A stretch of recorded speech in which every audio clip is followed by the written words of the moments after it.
देखिए, बिल्डोजर से कोई न्याय नहीं मिलता है। अगर बिल्डोजर से ही न्याय मिलेगा तो कोर्ट कचहरी क्यों है, क्यों पुलिस वाले हैं, क्यों थाने बना रखे हैं, क्यों कोर्ट है, क्यों जज हैं, क्यों वकील हैं? अपने आप ही न्याय दे दो ना सारा कुछ। क्या व्यवस्था, देश ऐसे चलता है क्या? जो जिन्होंने देश को आज़ाद किया उन लोगों ने कभी सोचा भी नहीं होगा कि इस देश के अनपढ़ नेता आकर ऐसा न्याय देने का काम करेंगे। न्याय नहीं है, अन्याय है। अन्याय है ये। दंड देने का अधिकार केवल डेमोक्रेसी में न्यायालय को है, और किसी को दंड देने का अधिकार नहीं है। न्यायालय जो जज है वो दंड देंगे।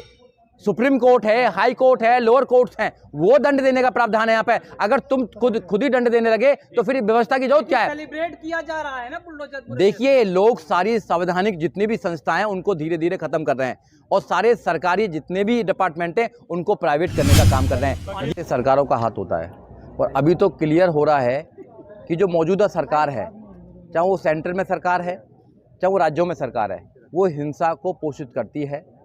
आपने दिल्ली की हिंसा देखी होगी, आपने मणिपुर की हिंसा देखी होगी, आपने नूह की हिंसा देखी होगी। सारी हिंसाओं के पीछे कुछ कथाकथित जो राष्ट्रवादी लोग हैं उनका हाथ है। वो लोगों को चैलेंज करते हैं और वो हिंसा को आगे बढ़ाना चाहते हैं। आपको मालूम होना चाहिए कि इस देश में कुछ चंद लोगों को हिंसा से बहुत फ़ायदा होता है, क्योंकि वो हिंसा की फसल लगाते हैं और चुनावों में उसको काटने का काम करते हैं। आप लोग देश के पहरेदार लोग हैं। आप लोगों के माध्यम से मैं देश के नौजवानों को, देश के किसानों को, देश के मजदूरों को और देश के जो संविधान पर विश्वास करते हैं उन लोगों से कहना चाहता हूं कि आप लोगों के इनकी चालों को समझना पड़ेगा। ये लोग आपको धर्म के नाम पर, जाति के नाम पर, क्षेत्र के नाम पर बांटना चाहते हैं और अपनी राजनीतिक स्वार्थ को पूरा करना चाहते हैं। इसलिए आप लोगों को हिंसा फ्री इंडिया बनाना है। जब वॉयलेंस फ्री इंडिया बना देंगे तो बात बन जाएगी। संविधान की घटना पे क्या बोलेंगे सर? देखिए, मेवात की जो घटना है वो सोची साजी एक साजिश है। मेवात में जैसे दिल्ली में इन्होंने आतंक मचाया, दिल्ली में भी घटना करी 2002 में, आपने 2020 में आपने देखा होगा। उसके बाद मणिपुर में हिंसा हुई है, मणिपुर में भी एक सोची समझी साजिश है। ऐसी नूह में भी एक बड़ा प्रयोग करना चाहते थे। ये समय समय पे एक प्रयोग करना चाहते हैं कि समाज कितना तैयार है, कितना तैयार नहीं है। मगर नूह में जो घटना हुई है वो सोची साजी समझी है। इसलिए देश के बहुजनों को समझना चाहिए कि ये जो लोग हैं आपको भड़काने का काम करेंगे। कभी हिंदू खतरे में आ जाता है, कभी कुछ खतरे में आ जाता है। कोई खतरे में नहीं है। 2024 में इनकी कुर्सी खतरे में है, ये समझना पड़ेगा आपको। देश के लोगों ने मन बना लिया है कि 2024 में इनकी कुर्सी से इनको उखाड़ कर फेंकना है। कुर्सी से इतना लगाव है इन लोगों को कि कुर्सी के लिए कुछ भी कर सकते हैं, दंगे फैला सकते हैं, कुर्सी के लिए दो समाजों के खिलाफ ये भाषण दे सकते हैं, दो धर्मों को आपस में लड़ा सकते हैं। तो लोगों को समझना पड़ेगा 2024 तक इनके चक्कर में ना आए। ये आपको भड़काएंगे, आपको झूठा हिंदू बनाने का काम करेंगे। आप इनसे सवाल पूछना कि आपने जो वादे किए थे वो वादे कहाँ हैं, आपने जो वादे किए थे वो वादे कहाँ हैं। वादे सवाल करेंगे। जब भी ये सवाल पूछेंगे तो आपको बताएंगे कि हिंदू खतरे में है। जब आप पूछेंगे 2 करोड़ रोजगार कहाँ है तो कहेंगे हिंदू खतरे में है। जब आप पूछेंगे 100 स्मार्ट सिटी कहाँ है तो आप पूछेंगे हिंदू खतरे में है। जब बोलेंगे कि देश अच्छे हाथों में नहीं है तो बोलेंगे नहीं, आपको देश का अच्छे हाथों में चाहिए, हिंदू खतरे में। तो ये आपको हिंदू खतरे में बताकर आपके जो चीजें हैं, आपके सवालों को भटकाने का काम करेंगे। आपको नहीं भटकना है, आपको सवाल पूछना है। वकील साहब, कल अलवर में वकील साहब ने खुद को अलग कर लिया और हिंसा उस लेवल पे नहीं हुई जिस लेवल पे क्या सोचा गया था। तो आप क्या कहना चाहेंगे अपने समाज से को कैसे? देखिए, इस देश में हर जाति धर्म के लोगों को पता है कि ये कैसे कैसे बांटकर राजनीति करते हैं। अब इस देश का नौजवान, इस देश का किसान, चाहे किसी भी जाति किसी भी धर्म का हो, वो इनकी चालों को समझ चुके हैं।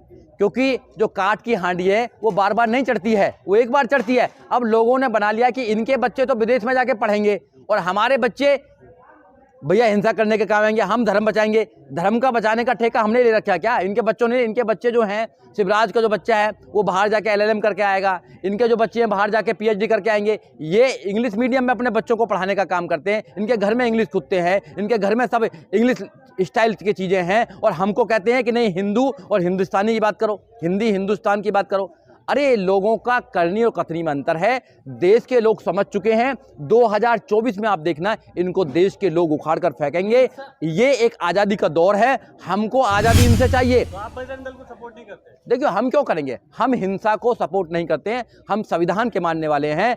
हम बाबा साहब डॉक्टर अम्बेडकर के अनुयायी हैं। बाबा साहब डॉक्टर अम्बेडकर का आइडिया ऑफ इंडिया ये कहता है कि समाज कैसा होना चाहिए। समाज न्याय, समता, स्वतंत्रता और भाईचारे पर आधारित होना चाहिए। ये भाईचारे को खत्म करके नफरत फैलाना चाहते हैं, न्याय की जगह अन्याय करना चाहते हैं और समता की जगह असमानता ये देश में फैलाना चाहते हैं। हम इनको कंफ्यूजन होता है कि जब वोट पड़ता है तो दलित समाज को हिंदू बना दिया जाता है और जब वोट ले लिया जाता है तो तुम दलित हो, छुआछूत होता है। तो थोड़ा अवेयरनेस थोड़ा बताएं इस पर क्या सब। नहीं, आपके चैनल के माध्यम से हम तो अवेयर करते रहते हैं और मैं आपके चैनल के माध्यम से देश के लोगों को कहना चाहता हूं कि आप झूठे हिंदू मत बनिए।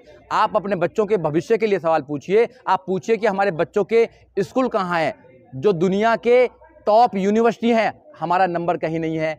20 करोड़ लोग इंडिया में रात को भूखे सोते हैं, वो कौन कैसे सोते हैं भैया, क्यों उनके लिए काम नहीं कर रहे हैं। हैप्पीनेस इंडेक्स में सबसे हम नीचे हैं, सारे जितने भी इंडेक्स हैं ग्लोबली हम उन सब में नीचे हैं और वो कहते हैं कि हिंदू खतरे में। उनके पास तो एक ही है। तो धर्म के नाम पर लोगों को ज़्यादा दिन तक बेवकूफ़ नहीं बनाया जा सकता है। हम लोग लोगों को तैयार कर रहे हैं कि आप एक ऐसा देश बनाइए, एक ऐसा समाज बनाइए जहां न्याय की बात हो, जहां समता की बात हो, जहां स्वतंत्रता की बात हो, जहां भाईचारे की बात हो, जहां नफरत की बात ना हो। और ये नफरत के नाम पर देश को बांटना चाहते हैं, ये नफरत की हिंसा का शिकार अगर दलित और मुसलमान है तो किसके साथ जाएगा 2024 मुसलमान? बहुजन समाज पार्टी के साथ जाना चाहिए। बहुजन समाज पार्टी की अपनी एक ताकत है। हम फुटबॉल की तरह काम नहीं करें कि बीजेपी मारेगी तो कांग्रेस के पास चले जाएंगे, कांग्रेस मारेगी तो बीजेपी के पास चले जाएंगे। हम कब तक फुटबॉल बनते रहेंगे? हम कब तक अपने अधिकारों को मांगते रहेंगे? अरे एक बार आपने बीजेपी को देखा, आपने कांग्रेस को देखा, आपने आम आदमी पार्टी को देखा, क्या आपके जीवन में रत्ती भर भी कोई परिवर्तन आया? इस देश के लोगों के जीवन में कोई रत्ती भर परिवर्तन आया? आप एक बार अपनी पार्टी बहुजन समाज पार्टी जो देश में संविधान की बात करती है, ये संविधान को बदलना चाहते हैं। संविधान सब गरीब, मजदूर, किसान, नौजवान सबकी बात करता है, वो समता की बात करता है। हम उसको बचाने की बात करते हैं। तो आप क्यों नहीं आना चाहते? आप क्यों ताकत नहीं बनाना चाहते? यहाँ पर कोई एग्जाम देकर नहीं आता है कोई बनता है प्रधानमंत्री। यहाँ पर वोटों के माध्यम से प्रधानमंत्री बनता है।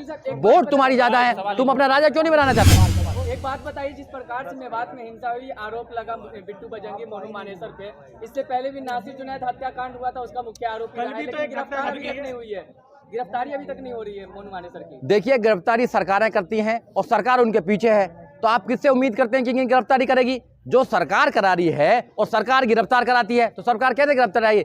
जब जिस देश में पुलिस वाले, आरपीएफ का नौजवान, जिनको ये सुरक्षा की जिम्मेदारी है कि रेल में जितने भी यात्री जा रहे हैं उनकी सुरक्षा करेंगे, जब रक्षक ही भक्षक बन जाता है और वो जाति देखकर, दाढ़ी देखकर वो 3 लोगों का कत्ल करता है और चौथा वो अपने सीनियर का कत्ल कर देता है, तो और कहता है कि इस देश में अगर रहना है तो मोदी योगी कहना पड़ेगा, तो आपने ज़ोंबी पैदा कर रहे हैं। आप नफरत फैला रहे हैं, नफरत लोगों के अंदर घुसा रहे हैं। आप नफरत फैलाकर अच्छा देश नहीं बना सकते। वैसे बीजेपी चाहती है कि देश को सोने की चिड़िया बनाना चाहते हैं, ऐसे ही देश की सोने की चिड़िया बनाना चाहते हैं। मुझे लगता है प्लास्टिक की चिड़िया भी नहीं बना रहे हैं।